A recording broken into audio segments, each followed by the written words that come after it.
June was standing in the middle of the furniture aisle at IKEA at 6:47 on a Saturday evening, holding a small cardboard tag like it had personally wronged her. "Okay," she said, turning it over. "Why does this say Kallax on one side and nothing useful on the other?" I was 3 steps behind her with a yellow bag over one shoulder and a printed floor plan she had made at home. Color-coded, laminated, because that was June. "It's the name of the shelf unit," I said. "The information is on the tag below it." She looked at the tag below it, then back at me. "There are 17 measurements here, Adrian." 17. "I just want to know if it fits in a corner." "Which corner?" "The corner that currently has my sad little folding table that I've been using as a desk for 2 years. I looked at the dimensions. "It fits." "You don't know that. I measured your apartment." She stared at me. "You measured my apartment?" "Last Thursday. When you were making coffee. I used the tape measure in your junk drawer." June did not say anything for a second. Then, "That is either very thoughtful or very alarming. Probably both." She turned back to the shelf unit and ran one hand along the edge of the display model. Behind us, a couple with a stroller navigated around a floor lamp. 2 kids ahead were taking turns spinning a desk chair in circles until their dad grabbed it mid-spin. The whole store had that specific IKEA energy. Equal parts inspiration and low-grade exhaustion. The kind of place that made you feel like you could reinvent your whole life if you just bought the right bookshelf, which was exactly how June had framed this trip when she texted me that morning. She had written, "Furniture emergency, IKEA. Please say yes. I'll buy you meatballs." I had said yes before I finished reading it. That was the thing about June. I had been saying yes to her for almost 5 years without needing to know the details first. It started the way a lot of things do, badly and kind of by accident. I had just moved to Portland. New job, new city, 0 people. My coworker Scott had dragged me to a trivia night at a bar downtown, and I was losing badly because the category was 90s pop music. And I had no opinions about 90s pop music. June was at the table next to ours, also losing, also alone. After her team had apparently abandoned her for a concert she didn't want to go to. She leaned over during the commercial jingle round and whispered the answer to me. "Meow Mix. It's the cat food one." And we both got the point, and she looked so genuinely thrilled about it that I laughed out loud. We ended up combining tables for the last 3 rounds. Her team was me. My team was her. We still came in 4th. She bought the pitcher of beer anyway and said losing was better with company. By the time the bar closed, we had exchanged numbers and made vague plans to get tacos sometime. I did not think it would actually happen. Vague plans are usually a polite way of ending a conversation, but June texted the next morning at 8 a.m. with a taco place address and the message, "Tuesday works if Tuesday works for you. Don't ghost me. I know where Scott sits." Tuesday worked for me. That was 5 years ago. Since then she had moved twice and I had helped her both times. I had her Wi-Fi password memorized and she had mine. I knew her coffee order, oat milk latte, 1 sugar, no exceptions, and she knew I would eat anything that was not mushrooms. I had her emergency contact number saved. She had a spare key to my apartment. Not from any official decision we made, but because she had borrowed it once when her heating went out, and then it just never came back. Things like that happened with June. Somewhere along the way she had taken up real estate in my regular week, and I had stopped noticing because it felt like the most natural thing in the world. "Okay," she said, stepping back from the shelf. "I want this one, but I need to see the bed frames before I commit to anything." "You're not buying a bed frame today." Probably not, but I want to see them." "June, consider it emotional research." I followed her through the bedroom display section. She stopped at a low wooden frame with a fabric headboard and tilted her head at it, the way she did when she was genuinely thinking. June took furniture seriously. She had once spent 6 weeks deciding on a rug and consulted me at least 4 times, which I had not minded at all. A fact I had filed away and tried not to look at too closely. "What do you think?" she asked. "About the bed frame." Obviously about the bed frame. I looked at it. Simple lines, gray headboard, practical. "It's good, not too heavy looking. Works for your room." "You've seen my room like 800 times and I've never once asked your opinion on my furniture." "You're asking now." "Ah, because you measured my apartment without telling me." She sat down on the edge of the display mattress and bounced once to test it. "I think I've earned some transparency. The mattress isn't for sale." "I know that, Adrian." She bounced. Again. "I'm just checking the frame." A kid sprinted past us, chasing a sibling. An overhead speaker played something soft and instrumental that nobody was listening to. The display room light was that specific warm yellow IKEA tone that made everything feel a little cozier than real life. June stayed on the edge of the mattress and looked up at me. Her hair was half up, half out, the way it got by afternoon, when she'd started the day with a real braid and given up on it by noon. She was wearing a flannel over a white shirt, the sleeves rolled. She had bought that flannel at a thrift store in Astoria, on a road trip we had taken 2 summers ago. I remembered the exact rack she had found it on, because I had been standing next to her complaining about the number of band shirts, with bands neither of us had heard of. I noticed things like that about June. I had just stopped saying so. "Can I ask you something?" she said. "You're already asking. Something real." I sat down on a nearby display ottoman, low, firm, uncomfortable. "Sure." She looked at the bed frame. "Do you think some people just wait too long? Like, past the point where it's easy to change things?" I thought she was talking about furniture. "For what?" June turned and looked at me. "In general." "That's vague." "I know. Are you okay?"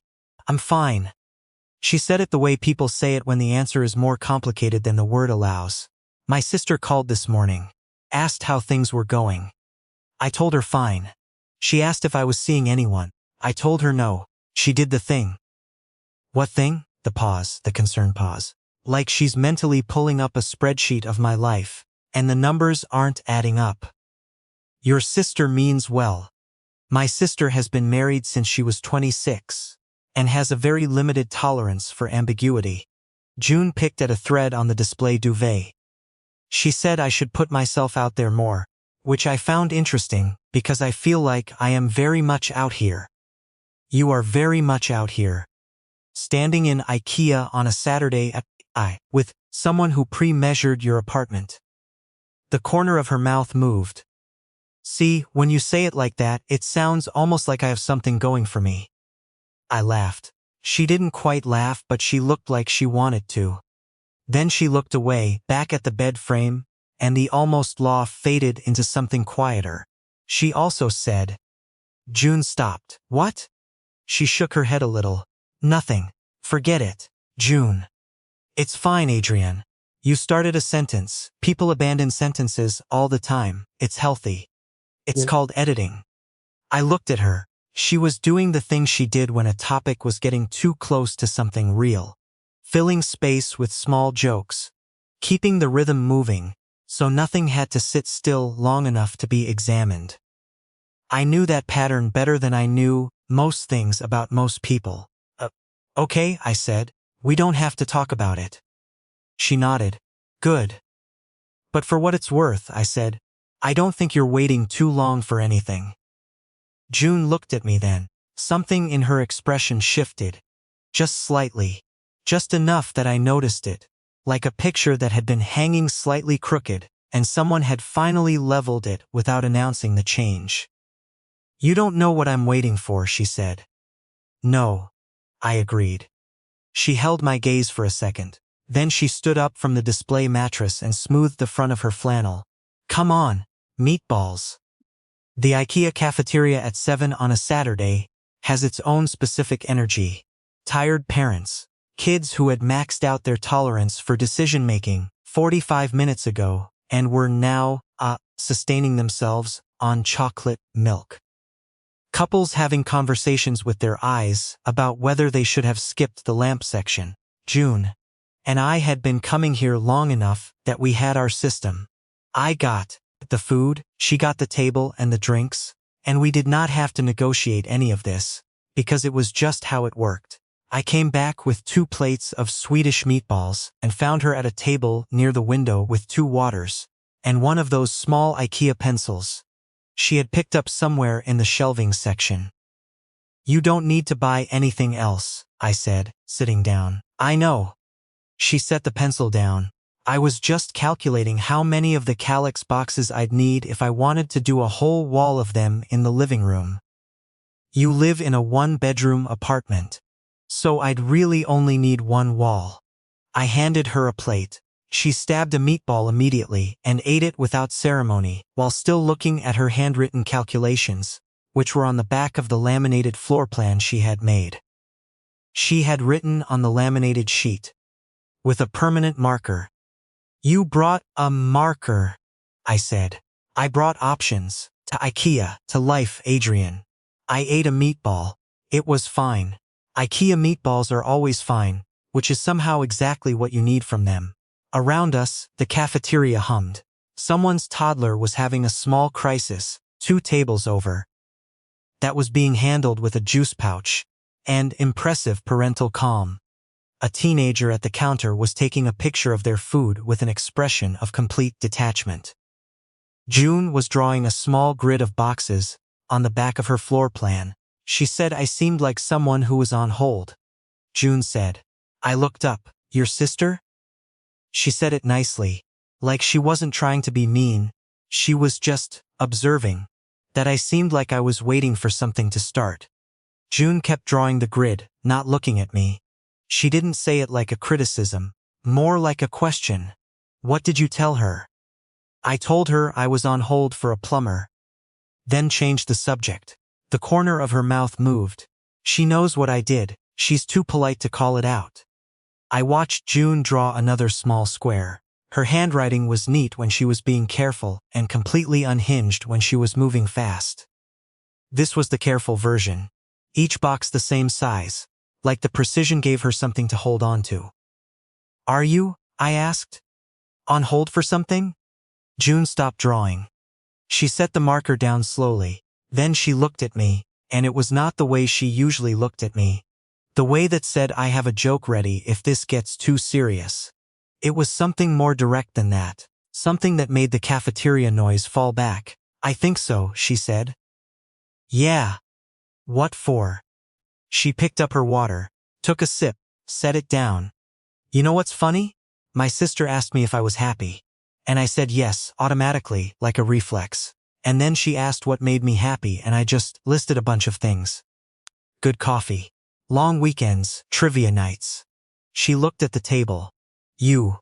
The word landed quietly. She said it the same way she'd said the other things on the list, without emphasis, without a pause before or after it, just part of the inventory. But she did not look at me when she said it. "June," I said. "Don't make it weird." "I'm not, Adrian." She finally looked up. "I said it and I'm not taking it back, and I'm not elaborating on it right now. So can you just," she gestured vaguely, "be normal for a second?" I was quiet. My meatballs were getting cold. "The thing is," she said, "I hate that my sister made me think about it, because I had it in a place where I wasn't thinking about it, and now it's out in the cafeteria light and it looks different. What does it look like?" She turned her water cup slowly in both hands. "Like something I've been pretending is smaller than it is." I put my fork down. June watched me do it. The toddler 2 tables over had recovered from the juice pouch crisis and was now very interested in the salt shaker. The teenager had abandoned their food photo and was texting instead. "Can I say something?" I asked. "That depends on what it is." Something I should have said a while ago. June's hands went still on the water cup. "How long is a while?" Longer than I'd like to admit out loud in a furniture store cafeteria. Something moved across her face. Not quite a laugh. Not quite relief. Something between the two that hadn't decided what it was yet. Okay, she said. Say it. I looked at her. The warm overhead light was doing what it always did in here, making everything feel slightly more honest than it should at a dinner table made of pressboard. June sat across from me, with her handwritten calculations, and her stolen IKEA pencil, and the flannel she'd bought on a road trip we'd taken together, waiting. I think I've been building my week around you for about 3 years, I said, and every time I tried to tell myself it was normal. Like, that's just what good friends do. I'd think about some guy you mentioned going on a date with and feel a very specific kind of terrible that didn't match the explanation. June did not move. I know the way you take your coffee. I measured your apartment on a Thursday when you weren't looking. I have opinions about your furniture that I've been storing up for 2 years. Because you never asked, and I didn't want to be the guy who has opinions about my best friend's furniture. I stopped. That's not normal friend behavior, or maybe it is. But it doesn't feel like that's why I do it. The cafeteria kept going around us. Families and stragglers and the ambient sound of a Saturday evening in a big box store. June had her hands flat on the table now. She was looking at me like she was trying to solve something she already knew the answer to. Tell me I'm not wrong about this, I said. Or tell me I am, and I'll pretend I said none of it, and we'll go look at throw pillows. June exhaled. Not a laugh, not quite. You're not wrong. Okay. I have also been doing a version of this. I know. You know? I suspected. Oh, for how long? Long enough to feel annoyed about it. She made a small sound that was almost a laugh. My sister is going to be so smug about this. You don't have to tell her yet. I know, but she'll figure it out. She always does. June looked down at her meatballs, which she had mostly eaten, and then back up at me. Her eyes were bright in the cafeteria light. Okay, ask me. Ask you what? Whatever you were going to ask me. I wasn't sure I was going to ask you anything, I said. I thought I was just going to tell you the thing. You told me the thing. Now ask me something. I looked at her, at the flannel and the pencil, and the laminated floor plan, with boxes drawn on the back. At 5 years of trivia nights and taco runs, and borrowed keys and road trips and coffee orders. At the version of my life that had June in it, which was the only version I had actually been living. Do you want to stop pretending this is smaller than it is? I asked. June looked at me for a long second. Then she reached across the table and picked up one of the remaining meatballs off my plate without asking, which she had done approximately 1,000 times, and ate it. I thought you'd never ask, she said. Write in the comments. Was I wrong to wait so long? Or was the timing actually right? I paid for the shelf unit.